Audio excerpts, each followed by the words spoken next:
आज चाहिँ हामी सिद्धबाबा मन्दिर जाँदैछौँ। बहिनीहरू आउँदैछ, बहिनीहरू पुरै थाकेर बसिरह। आज सिन्धुलीको सिद्धबाबा चाहिँ सिन्धुलीबाट त्यस्तै 2-3 घन्टामा पुगिन्छ। हामीले यहाँबाट भ्याली पनि देख्न सक्छौँ एकछिनमा। यहाँबाट चाहिँ हामीले अब भ्याली अलिकति देख्न सक्छौँ। हेर्नु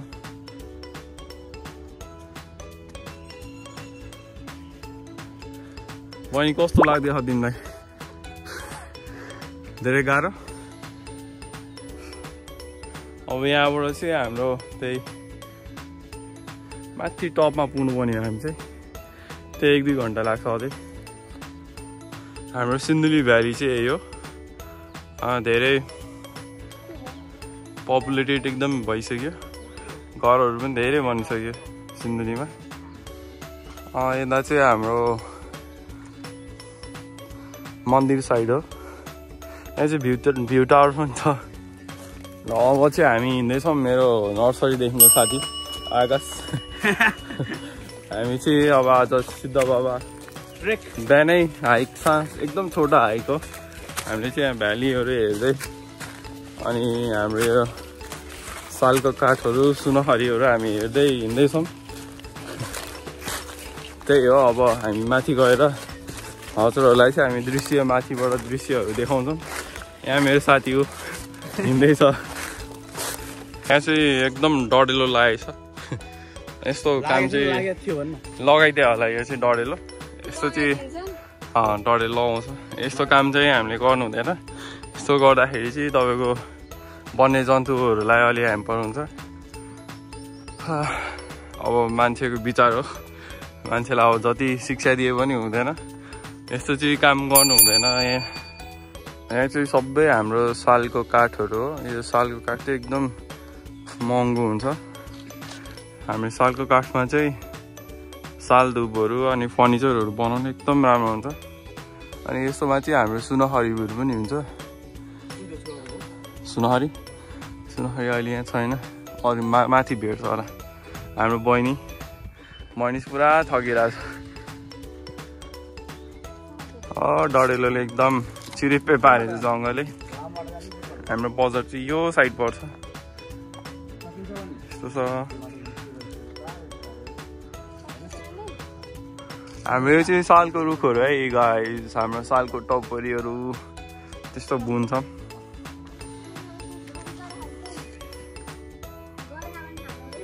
ल फाइनली हामी चाहिँ आधी बाटो आइपुगिसक्यौँ। यहाँ चाहिँ सबै डढेलो लागेर सब सकाइसक्यो रहेछ। हाम्रो टिम चाहिँ हिँड्न नसकेर पुरै बिजोक छ।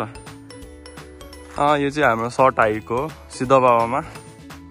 हामी चाहिँ बच्चैदेखि पहिला हामी यो ठाउँ घुमेको। एकदम राम्रो ठाउँ छ। यस्तो ढुङ्गाहरू छ।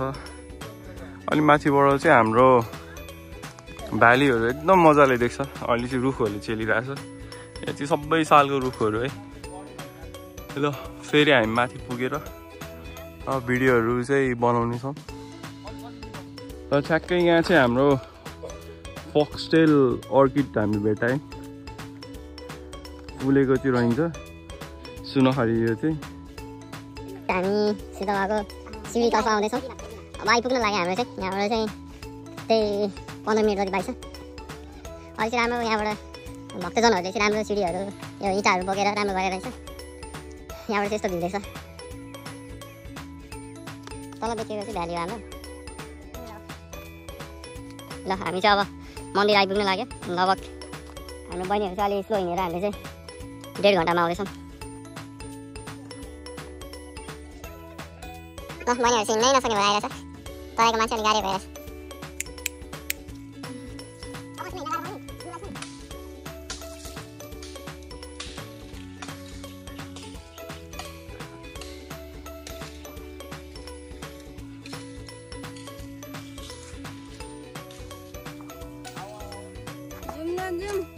Sebelah mana?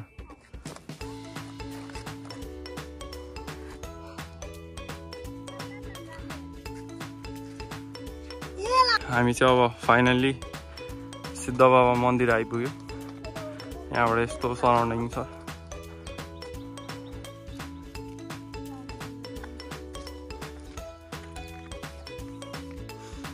हाम्रो भ्यू टावर चाहिँ त्यहाँनिर छ।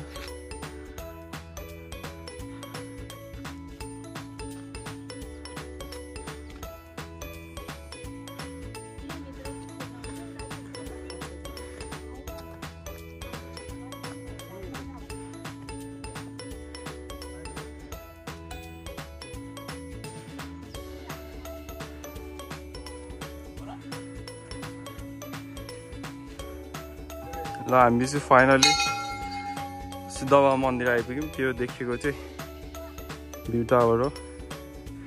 हाम्रो तल चाहिँ बजार हो खासमा, तर तुवारो लागेर चाहिँ हाम्रो केही देखेको छैन।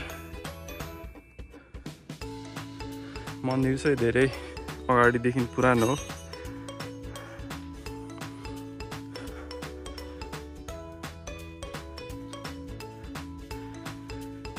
यतापट्टि चाहिँ पुरै हाम्रो जङ्गल छ।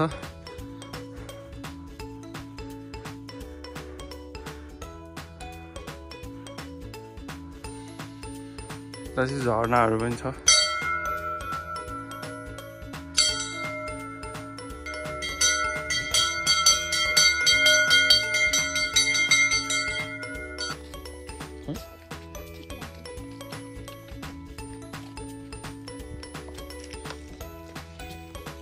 यो चाहिँ हाम्रो सिन्धुलीको भ्यू टावर हो। यो चाहिँ हाम्रो केपी पाले बनाएको भ्यू टावर है।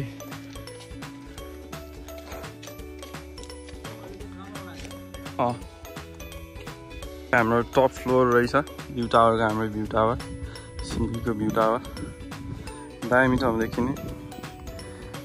मन्दिर भयो, यो चाहिँ हाम्रो जङ्गल भयो। डढेलो लागिरहेछ। अहिले खासै राम्रो भ्यू चाहिँ देखिएको छैन। त्यो चाहिँ हाम्रो सिङ्गल ट्री हो। त्यहाँबाट हाम्रो प्याराग्लाइडिङहरू हुन्छ।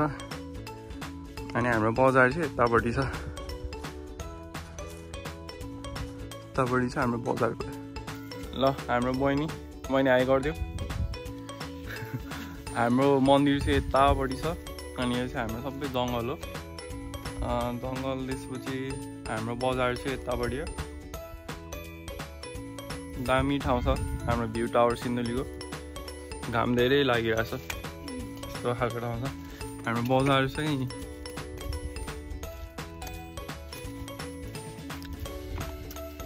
आज चाहिँ हामी छोटो हाइक, एकदम छोटो हाइक चाहिँ हामी सिद्ध बाबा मन्दिरमा गएका थियौँ। बहिनी कस्तो लाग्यो तिमीलाई? राम्रो।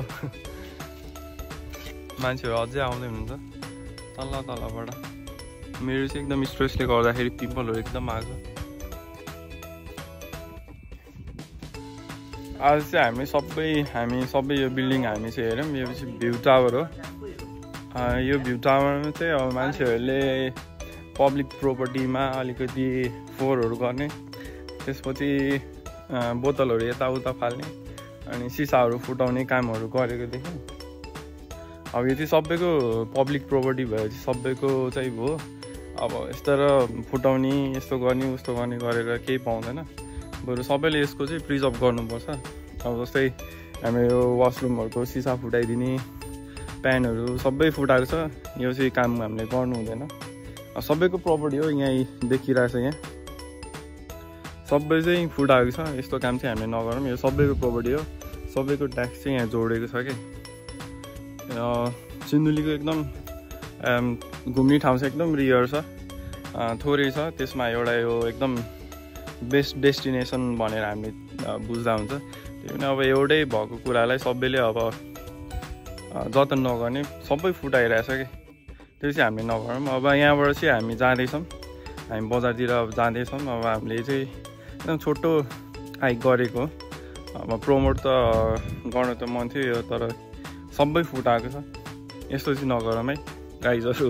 यो चाहिँ लास्टमा हामीले खानेकुरा खाइसकेपछि चाहिँ हामीले यस्तो र वेस्टहरू चाहिँ हामीले अब फाल्दै हामी एक ठाउँमा फाल्छौँ।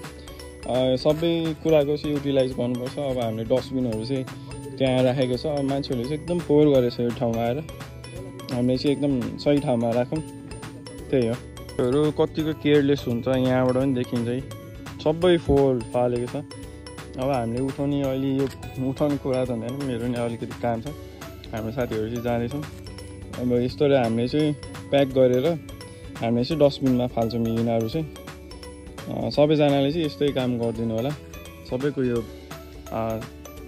पब्लिक प्रोपर्टी हो सबैले चाहिँ यसको संरक्षण गरौँ त्यही हो अब हामी चाहिँ जाँदैछौँ जाने बाटो चाहिँ यस्तो खतरा छ हामी रेस्ट गर्दै जाँदै गर्दैछौँ अब यस्तो छ बाटोहरू चाहिँ अनि यस्तो छ डढेर लागेर त्यस्तै छ गाह्रो छ अब हामी फाइनल्ली हामी चाहिँ अब बजार निक्लिन आँट्यौँ हाम्रो बजार सिन्धुली बजार चाहिँ यही हो अब चाहिँ हामी घर जाँदैछौँ एकछिन रेस्ट गर्छौँ अनि